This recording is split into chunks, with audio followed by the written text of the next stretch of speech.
Let's go take a look at the nickel iron battery that we're packing up for a trip up to Alaska.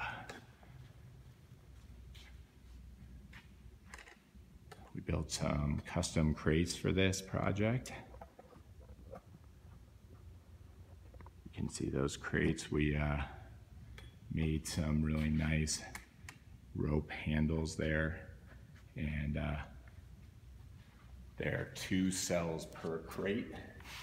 In here we have some bus bar covers, all the caps and all the other accessories. So we'll throw some of those parts in and button her up.